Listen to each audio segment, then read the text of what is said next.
Is it the end of curriculum as we know it? As more and more parents turn to the idea of homeschooling, how will the education system be reinvented? A conversation with a loving father coming up right here on the Reinvention Chronicles.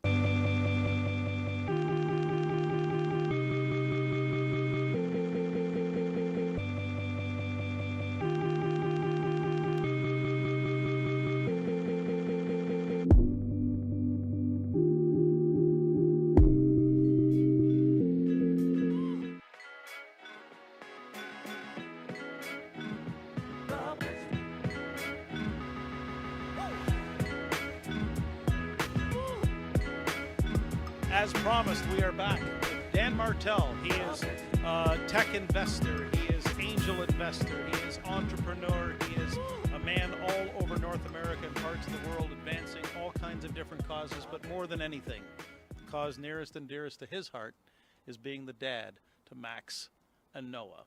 And this is all about Max and Noah, but all the millions of other kids who are facing an education system. You and Renee as parents, Dan, I think this is such an interesting topic because it's definitely not, as we look forward to 2018, parenting and schooling and education is not at all what I would have experienced some 20, 30 years ago.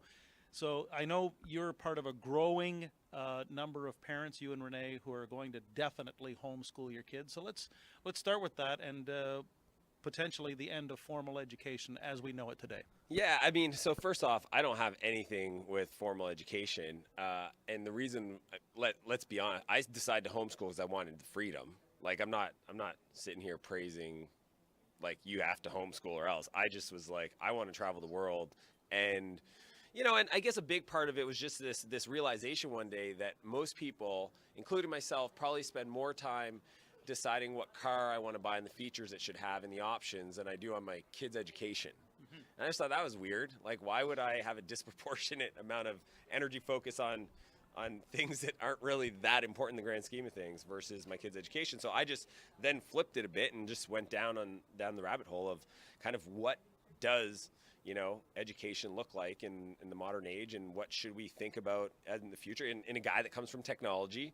And I invest in companies that show me the future before it's ever broadly adopted or widely distributed. And I realized that there's no curriculum that I've discovered that's really going to prepare the world for one that nobody can predict, including myself.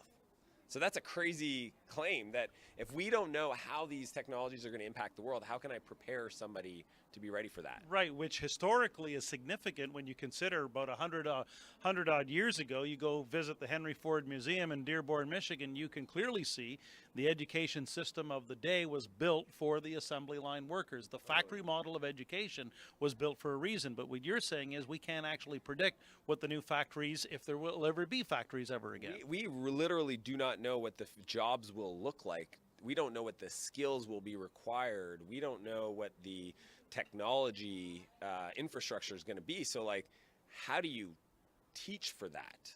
And what does curriculum look like? And really, what's the best set of tools we can provide kids and young adults to get them ready for that world? And that was the question that drove us my wife and I, to really consume a ton of books on the topic and talk to people that were doing progressive education and really, thought leaders in the space, and what drives the way we're approaching educating our kids. And here's the truth: every kid is homeschooled. You either know it or not. Mm-hmm. So at the end of the day, every child is homeschooled, and it's either proactively or reactively, intentionally, or as a byproduct of whatever environment they're in. And I just decided to be a little bit more deliberate.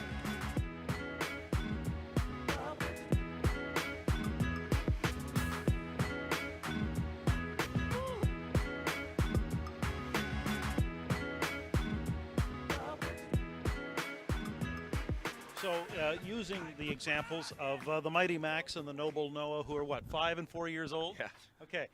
Using them as the example for everyone here watching, what does that look like practically? What are the things that Dan and Renee are going to want Max and Noah to know about? Yeah. So let's start with first principles. I think Yeah. like in physics, there's this concept, first principles. At the end of the day, like you got to say, what's the goal? And the goal is to have people prepared.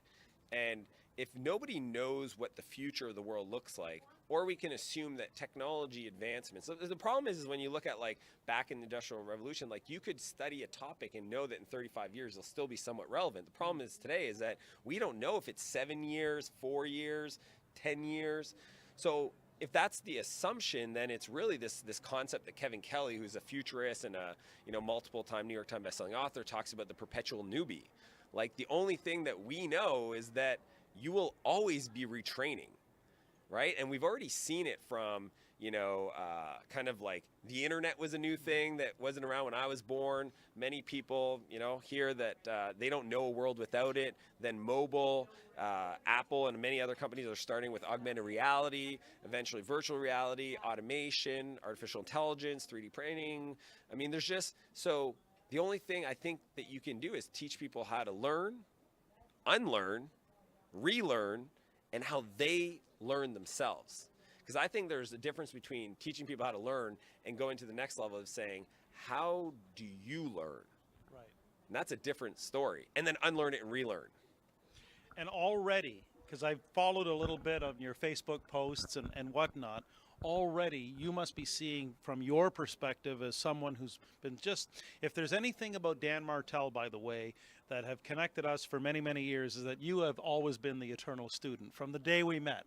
When you watch your boys now, how much more perspective do you have about the ability and the capacity of the 4, 5, 6-year-olds, 7-year-old kids in terms of their ability to adapt to this new world? The crazy part is every parent, including myself, underestimates the ability of their child, period. It is remarkable, inspiring, humbling. And I think we do an injustice to trying to protect them and put them in bubbles. And one book that really shifted me in a big way in this journey was, Carol Dweck's work around growth mindset. And she has like a whole chapter around how to approach young children, 2, 3, 4-year-old kids. And just like when they come to you with a broken toy, don't fix it. Or if they're struggling to zip up their jacket, don't rush over and zip it for them. And even if they're like sprawled out on the ground doing a starfish, freaking out, like you almost need to allow them to go through that pain and struggle so that they can learn and earn that outcome. And, like, for example, one of the questions we asked, I think we got it from Sarah Blakely from Spanx. I heard her in an interview. Her dad asked her that was, what did you fail at today? And let's celebrate it. So like every day I pick up my boys or I'm with the boys and I say, what did you guys fail at today? And, I didn't get my, car seat put on right. I had to, do whatever it is. And like, I just think that in itself is just such a great thought and a mindset that I think more parents could adopt. And we're taking that away from our kids for our own ego, right? It's uncomfortable having your kid freak out in the middle of the mall and feeling judged from other parents because like, why is your kid doing that? You must not discipline them. But know that moment is going to be required to set up a better environment in the future for decades than to always jump in and fix things. Let's wrap it up this way and talk about the future. We are now talking in 2017, and we've known each other for a while. Let's pretend it's 2027. By that time, Max and Noah will be in their mid-20s and have at least some appreciation of what their dad and mom were trying to do. If Max and Noah watch this 20 years from now, what do you want them to know about what mom and dad are trying to do? I hope they realize that, because I know it's just the way we're built from a human nature point of view is I don't ever want to come off as somebody that knows better. And I know I will, so I'll apologize, guys, for that right off the bat. I think it's just the way we are programmatically with parents. They always sound like they know better. I don't. I'm going to teach. I hope they learn a few skills. One, again, all from the studying we did. Creativity. I think creativity cannot be automated, so that's a big area. I think communication, power of story. I mean, my kids will be masterful storytellers, not as a happenstance moment of attachment to reading books or whatever. Like through a very structured process that started when they were 3. Like they're going to learn how to tell and communicate stories, because that's universal. So creativity, communication, collaboration. I think nothing gets done. I mean, I wish I would have learned that lesson a long time ago. By yourself. Like literally everything you want to create in the world requires other people to collaborate around that. And then critical thinking and giving them the permission to go from one thought and idea and belief and challenge 100% of that all the way to the opposite side, and not feel judged for that and not feel guilty for that, but almost as like part of any learning journey, that's just what you do, right? Take a belief and challenge it. And so guys, if you got that, I'm good. Like that's what I'm doing, and that's what I'm doing for, you know, the next till you guys are 17. Then you're out and you're going traveling the world so you can get more perspective, and then you're on your own. And you know what? Your guys' outcome in your life has nothing to do with my identity or anything. Like literally, if you decide to be hobos and live in the woods, I'll love you. I don't have to, you know, it's kind of like my love is unconditional. My approval is not. And that's the way I want to think about it. And I don't ever want them to feel like I got to do something, because if I don't, my dad's not going to be proud of me. Hey, thanks so much for doing this. Cool. Thanks, Gary. Dan Martell, the end of curriculum as we know it, and who knows what the future will hold. Some thoughts here to help you maybe recreate and reimagine the business, the life, the